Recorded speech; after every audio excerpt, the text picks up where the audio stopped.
When you want to succeed as bad as you want to breathe, then you'll be successful. I don't know how many of y'all got asthma in here today, but if you ever had an asthma attack before, you short of breath, SOB, shortness of breath, you wheezing. The only thing you trying to do is get some air. You don't care about no basketball game.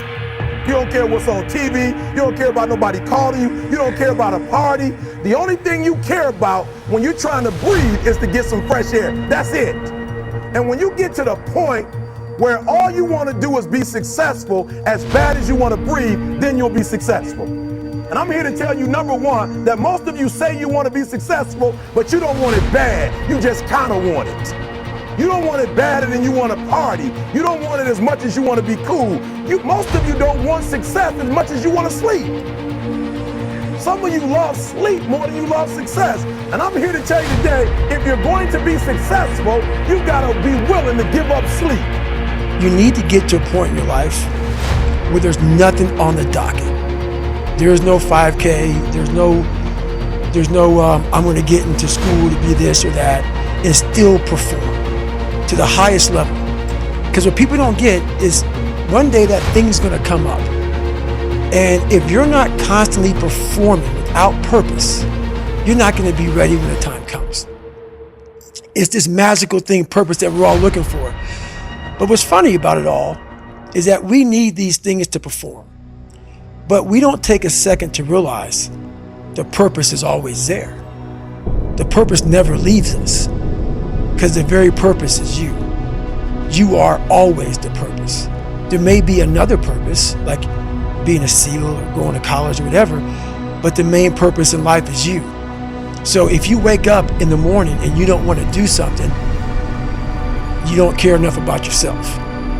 And that's what you need to really research is, man, why am I not doing this for myself? Because that is the number one purpose in life, is to better oneself. So that's the only purpose I fucking need.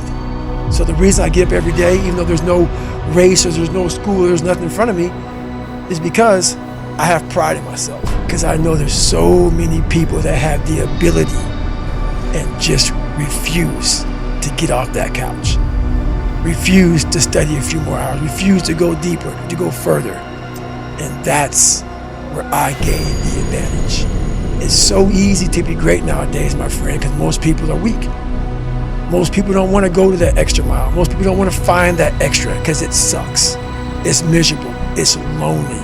You talk about that you were kind of, lonely by yourself. I was the same way. And that used to hurt me growing up. Now I fucking thrive in that shit. That's the only place to be.